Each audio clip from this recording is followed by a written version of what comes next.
I woke up to the sound of someone breathing in my room. Not snoring. Not panting. Just slow, careful breathing.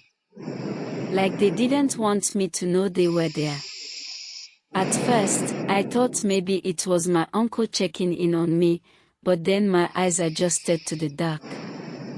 There was a man sitting in the chair by my bed. I couldn't see his face clearly, but I could feel him watching me. The thing is, I locked the door before I went to sleep. I stayed completely still. Pretended to be asleep. After what felt like forever, he stood up and walked out. I heard the front door open and close. When I checked the lock the next morning, it was still locked from the inside. This happened about a month ago. I'd lost my job and needed somewhere to stay while figuring things out, so my uncle offered me his spare room. He lives in a small house right under an old fort on the hill.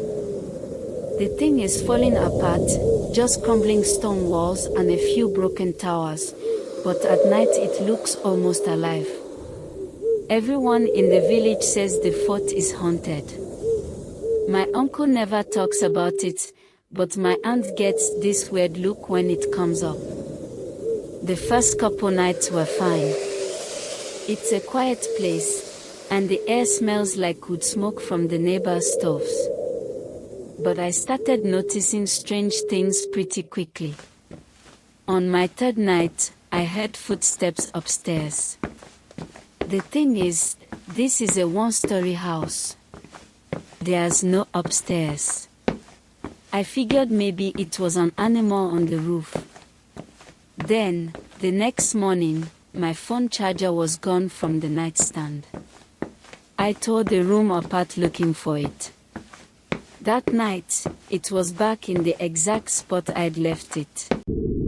A few nights later, I woke up to the breathing. It was slow and steady, but not like someone sleeping, more like someone listening.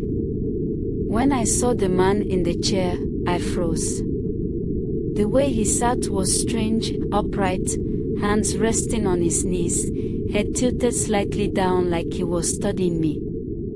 After he left, I didn't sleep the rest of the night. The next morning, I told my uncle what happened. He went pale and asked, "Which chair?"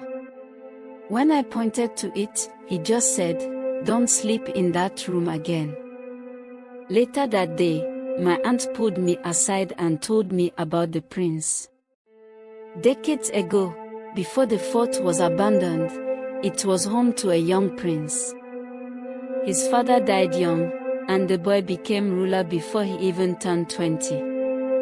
People said he was spoiled and cruel. He taxed the farmers until they starved, stole grain from widows, and punished anyone who didn't bow to him. One winter, a girl from the village went missing. She'd refused to marry him. Weeks later, hunters found her body near the river, hands bound with silk. That night, the villagers stormed the fort. They dragged the prince out of his bed and buried him alive somewhere in the field near where my uncle's house now stands. People say he never left. My aunt swears he's not a spirit. She says he's solid, like a living man. He walks into locked rooms, sits in the dark, watches people breathe, always in the same chair. My uncle saw him once when he was younger. My aunt too. The chair I pointed to was exactly where he sat for them. I moved into the spare room after that, but weird things kept happening. One night, I woke up with my blanket pulled tight around my neck, so tight it left marks. Another time, I was making tea in the kitchen and saw someone standing in the yard, facing the house. He didn't move. When I blinked, he was gone. But the worst was 2 weeks ago. It was 3:17 a.m., I know because I checked the clock. I woke up to that breathing again, but this time, it was right by my ear. When I turned my head, the man was kneeling beside my bed. His face was pale, lips dry, eyes unblinking. He leaned closer and whispered something I didn't understand.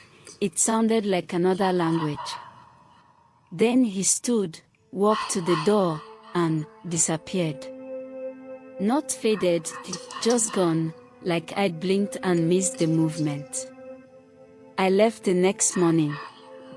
My aunt says he doesn't follow people who leave.